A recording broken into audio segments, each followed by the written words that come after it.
All right, for everyone, I'm going to start moving into what is going to be, I guess, part three of our video notes. Again, I think this is going to be another unit where I think maybe kind of rarity when we actually get to sit back and talk a bit about some of these notes. I think a lot of it's going to be coming at you this way. So, for those of you that were in class on our last Friday when we had a lot of our athletes out.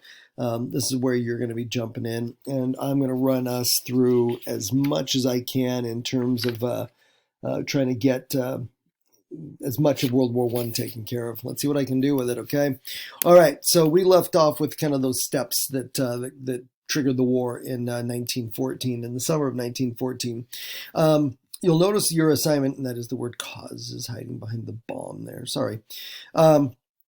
The assignment that we'll be working on in class as well today has to do with main causes of World War I. And so I'm going to very quickly run through these, and then you'll be taking a little bit of a deeper dive on your own with that assignment. This is just a cute little acronym that we can use to kind of just keep the bigger picture in mind, because I mean, while we can talk about the assassination of Franz Ferdinand, that's the immediate cause of World War I, but just that assassination by itself was not going to cause a war.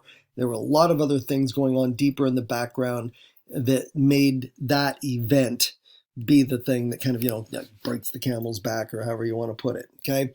And so it is an acronym when we talk about main causes, and so the M is for militarism, and this is just the idea that kind of going through the last part of the 19th century, somewhat connected to imperialism, but, is the idea that European countries, especially those big powerful ones, Germany, France, Great Britain, to a certain extent Russia, had been investing a lot of money into building up larger and larger militaries, okay? Whether we're talking about standing armies, whether we're talking about navies, that kind of thing. And they're also, at the same time, they are taking advantage of the Industrial Revolution, and they're beginning to usher in more and more weaponry that are industrially produced and are of levels of technology that are going to take warfare to a kind of a place that the world had never seen before. Okay, so that kind of, a little bit of that kind of like almost obsession and a little bit of competition that goes on between countries. There's kind of arms races that are going on as countries are trying to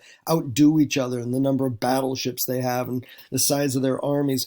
All of that connects back to the concept of militarism. Okay, as far as a main cause goes.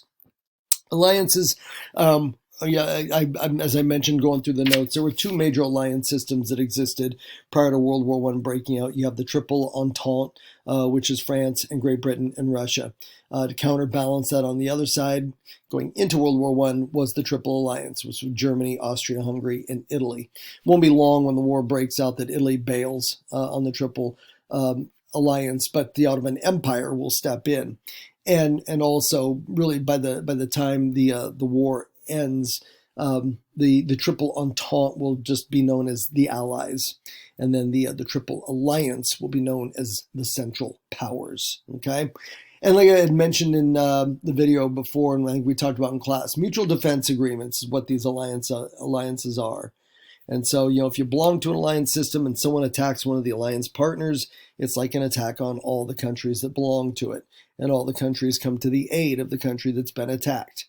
And so, the belief was by having these two alliance systems, that was going to prevent war, because, it would make countries think twice about using war as a way of solving problems, because it might be some kind of an issue between you and one other country, but if that country belongs to an alliance system, no, now it's an issue between you and all their alliance partners as well, if you decide to take action.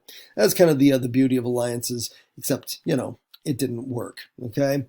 I guess I'll just really quickly here. There we go. Didn't remember I'd actually even dropped them into the notes there, but there they are, just to make it official. And again, the Entente. Just remember, it's French, Entente, French for alliance. So that's French, and the British, and then the Russians until they bail out of the war, and then the Triple Alliance. Right. Germany, Austria-Hungary, Italy. There we go. All right. The I in main causes is our good friend imperialism from Unit 6. And, I had closed off Unit 6 by talking about, the level of rivalry and competition that imperialism again engendered through all those years of, the scramble for Africa and the Great Game and, all that sort of thing. And so, that competition and that the relationship, the basis of relationships being on competition is going to play a role as well. And, I think I mentioned when we got to the end of the unit, these European countries are looking at each other not as friends, not as cooperating members of the same continent. They are looking at each other as competitors, okay, and as rivals. And then the last one, nationalism. This idea of cultural identity, this idea of seeing, people seeing themselves and their neighbors as one whole, as members of this country, that kind of a thing.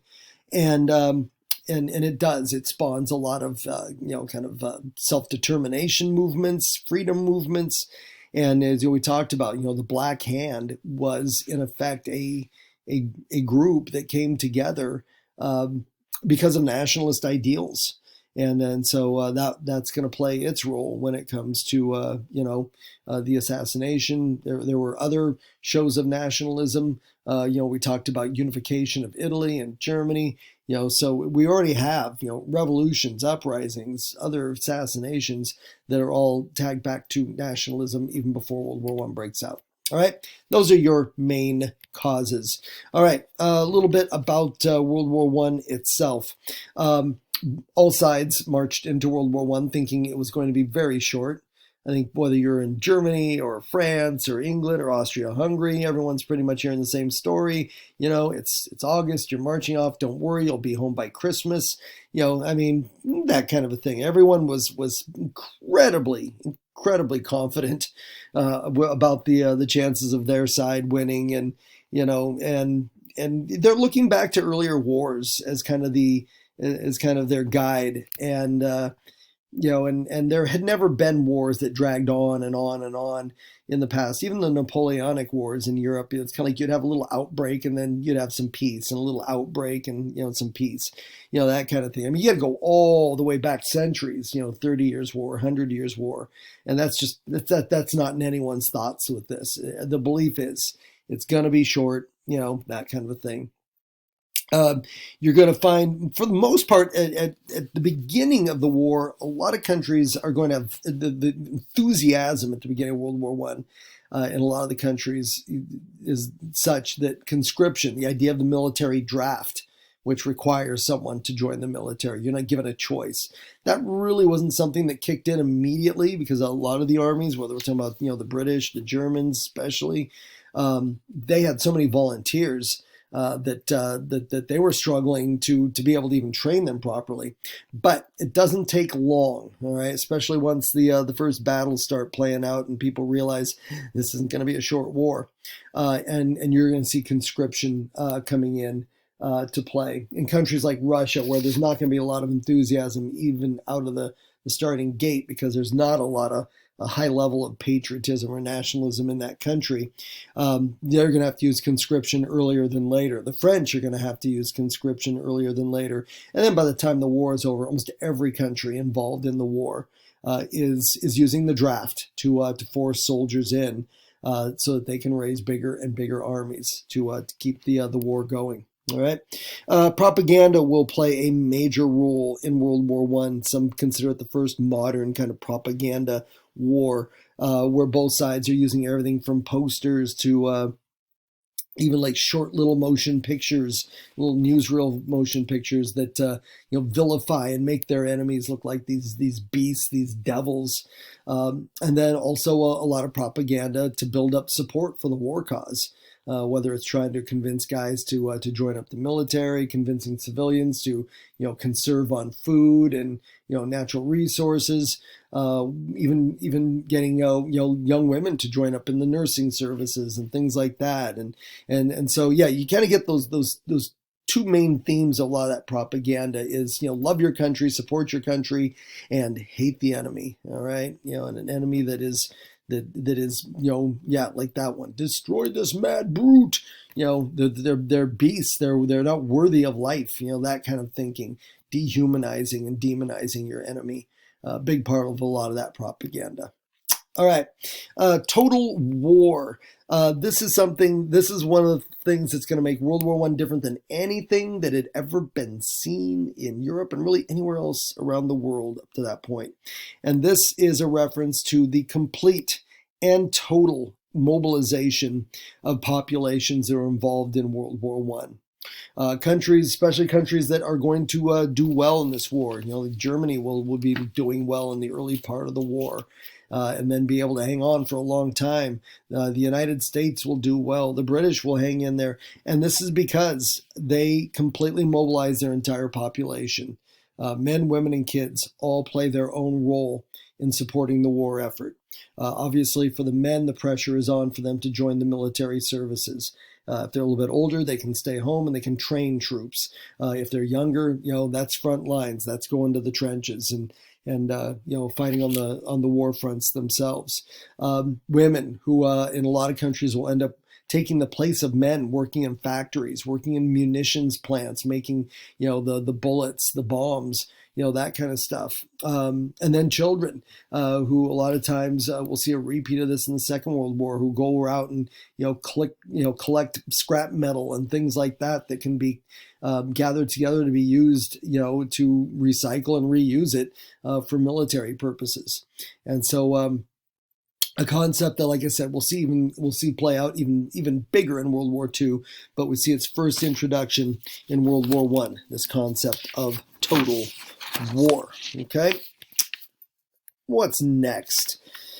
Let's see. Oh, well, this is where we're going to look at, the Industrial Revolution had brought all of these amazing, wonderful things to us, the steam engine and, telegraph and, eventually radio. The automobile will spawn out of this eventually. But when it comes to warfare, the Industrial Revolution is going to show its absolute dark side in coming up with efficient ways of killing mass numbers of human beings in ways the world had never seen before. I mentioned the term trench warfare here a moment ago when I was talking about a lot of these troops who are going to either volunteer or be conscripted.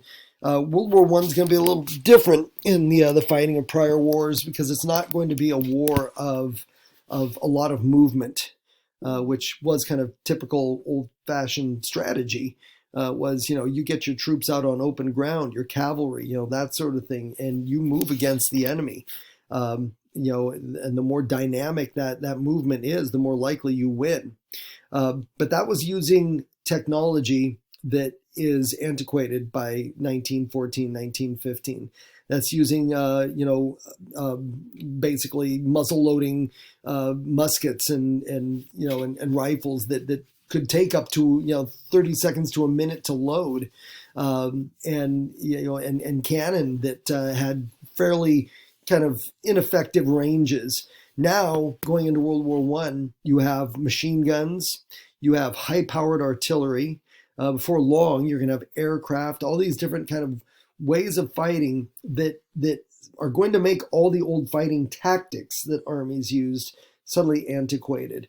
And when you have some of the first few battles where both sides are just, faced with just absolute slaughter on the battlefield, the leaders, the generals, are flummoxed. They are completely stymied on what to do. And so the troops are pretty much given the order, start digging in.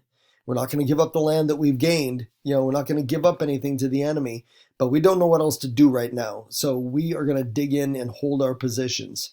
And so both sides dig these incredible networks of trenches, both on the Western Front, fighting in France, and the Eastern Front, fighting between Germany, Austria-Hungary, and Russia. And trench warfare will come to characterize the vast majority of World War I, really right up until about the last few months of the war will it finally start getting active. Another product of industrialization will be the introduction of poisonous gas in the war.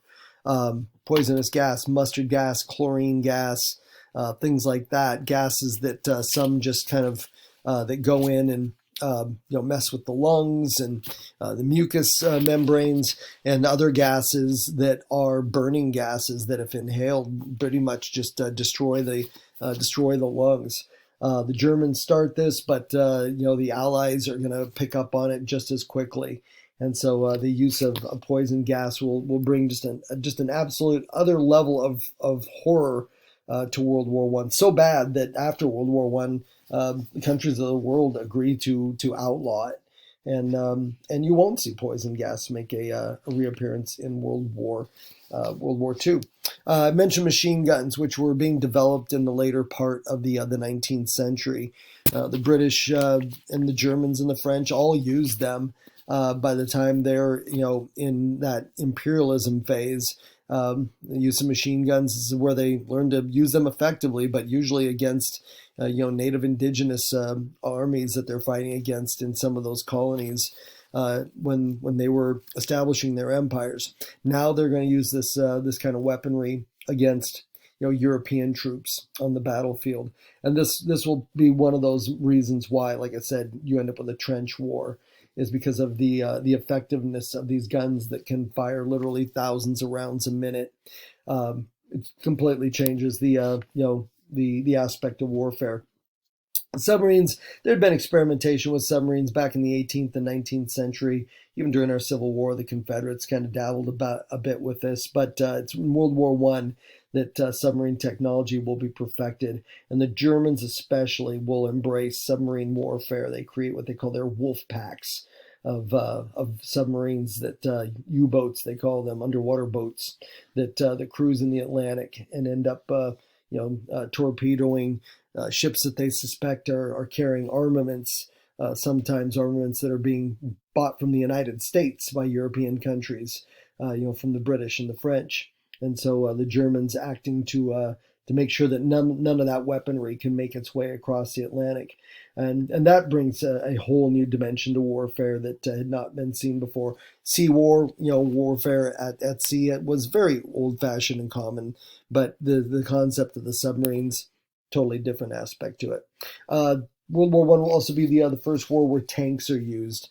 And while they are some big, slow, clumsy-looking beasts like you see over there in that picture on the right side, they will rapidly improve and just create yet another element of where we see this industrialization playing out on the battlefield. The tanks are a very late development in World War One. Really don't make a showing until later on in 1917 and 1918. They are one of the weapons of war that will start moving the war out of the trenches, because the tanks can quite simply, kind of like you can see with the picture there, they can just kind of drive right through and over the trenches. Aircraft, also the first war in human history to make use of airplanes. Airplanes were only about 10 years old, aircraft, when the war broke out.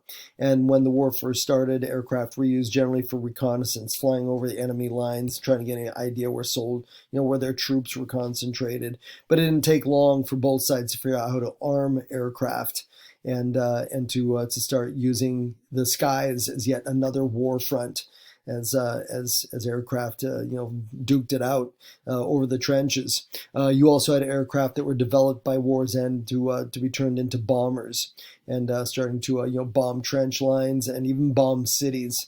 This will be a big game changer and kind of set the scene for even more use of aerial weaponry in World War II.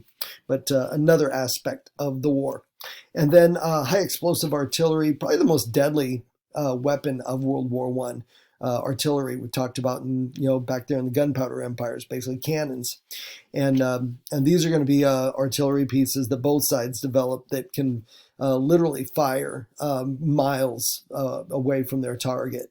The Germans developed a one that they called Big Bertha that could fire around about 20 miles, and so excuse me, the combination of that.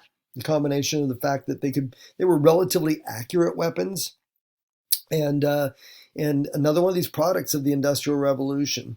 And I think I've seen some stats that said that more soldiers in World War One probably died of artillery than any other kind of weapon. The machine guns might be up there in the kind of the number 2 or number 3 slot, but artillery fire was kind of the dread of all soldiers, because there was so little you could do about it when you had these big explosive rounds coming down on you. It was hard to hide from them, and very, very destructive.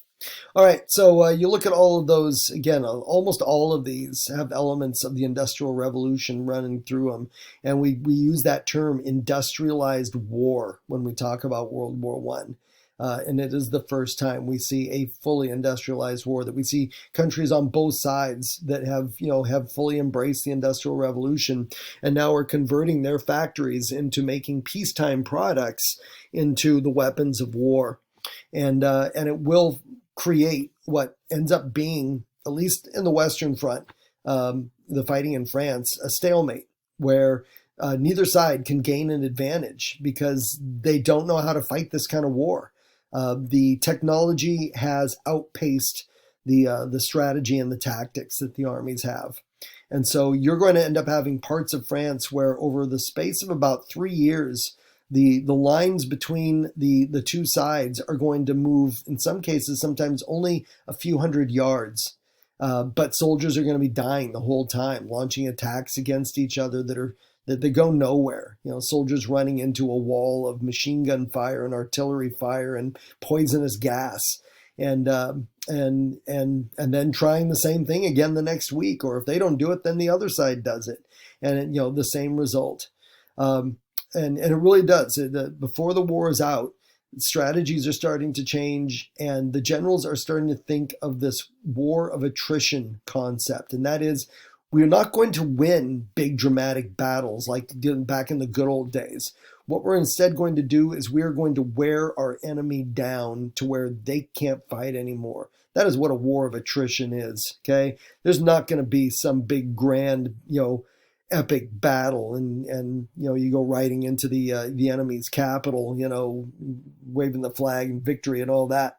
You are simply going to try to outlast the enemy, and it is just like the slow grind of combat, and trying to force your enemy to be the first one to yell uncle, basically, and that is going to be the kind of the twin ideas that's going to drive most of the fighting, especially on that Western Front. Things will look a little bit different in Russia, and a lot of that has to do with what I mentioned before in our first video, with the breakdown of the Russian armies in World War One.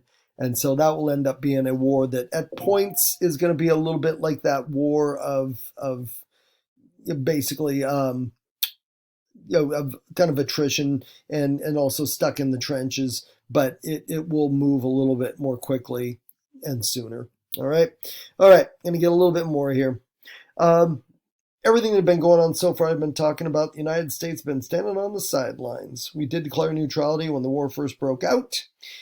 We figured we did not want to get dragged into a European war, and there just was not a lot of really popular support here among the public.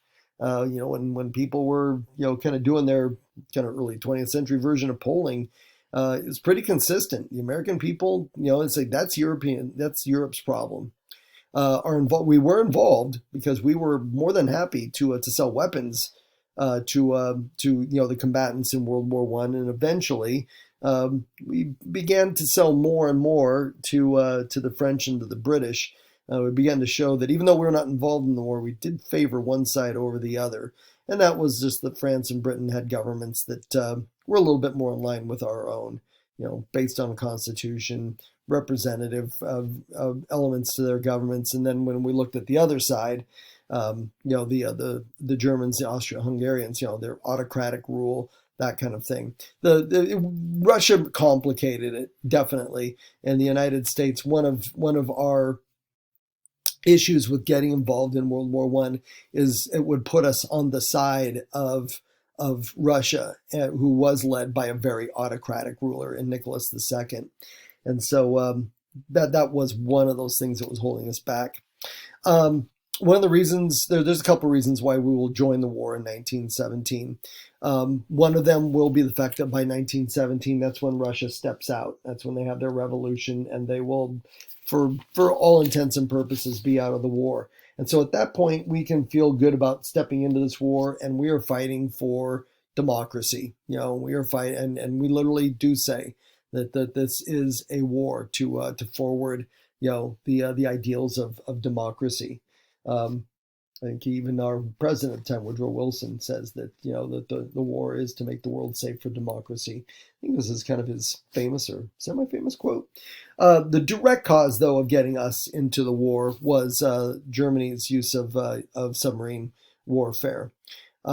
This first got our attention early 1915 when the Germans actually torpedoed a large large British passenger liner, the Lusitania, which was one of the sister ships of the Titanic. But when that ship was sunk off the coast of Ireland by a German submarine, I think it was about 1,200 men, women, and children died in the sinking. And of that 1,200, there were about 130 Americans on board that died. And the United States did, pretty much kind of launched a serious complaint with the German government at that time. Germany did end up apologizing for it, and it seemed like Germany and the United States began to play this kind of game over the next year or two, where the Germans would torpedo an American ship, usually a cargo ship, trying to take stuff, selling stuff to Europe, especially the British and the French. And then the German government would apologize, and it won't happen again, until it did happen again. And so finally, in 1917, the United States pretty much just kind of hit the end of their limit with that. And then the final straw was the Zimmermann telegram. This was a secret telegram, coded telegram, sent by the German government to their ambassador in Mexico. It was intercepted by the British government, and they had broken the code, and so they were able to decipher it. And the message behind the Zimmermann telegrams, named after a German diplomat that sent it, was that Germany was going to offer to Mexico a plan to assist Mexico in attacking the United States.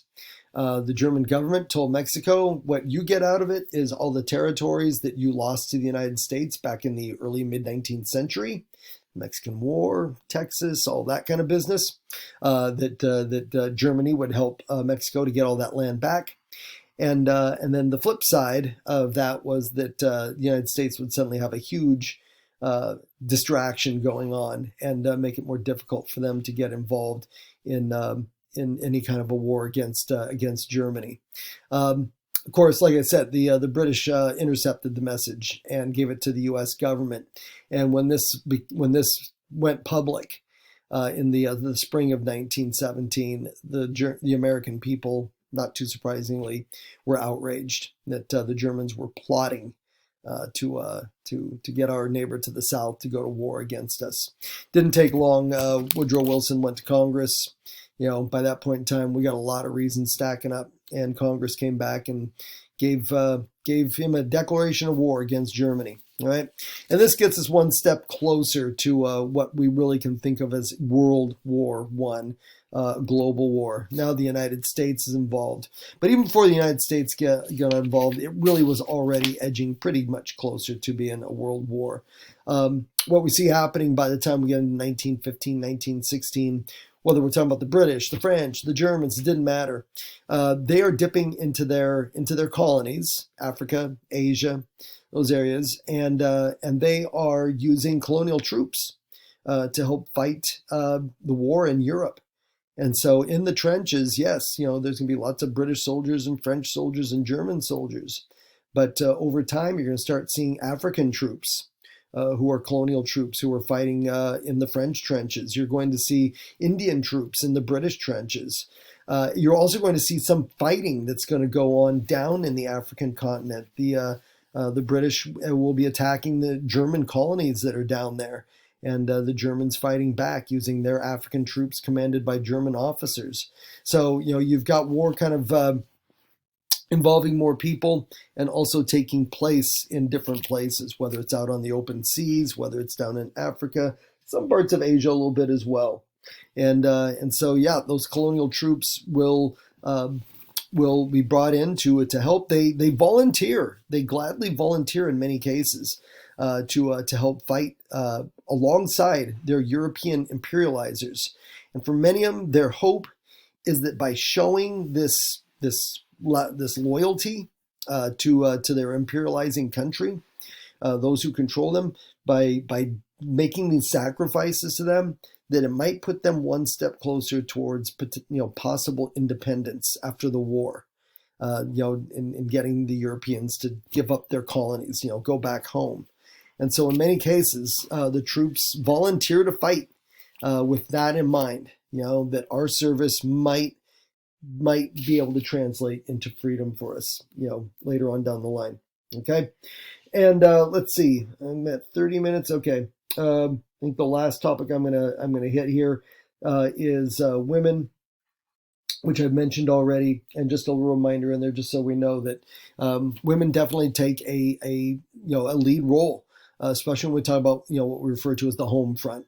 Okay, and as I mentioned before already, like you have the picture over there on the right side, women jumping in to take over factory jobs that men have vacated because they are fighting, and women taking on nursing roles. When I mentioned some combat there, there's just a small number of countries. I think the Russians at one point are putting some women into combat roles, but by and large, you're seeing those first two areas as more of that kind of support role that women will be playing in the war. All right.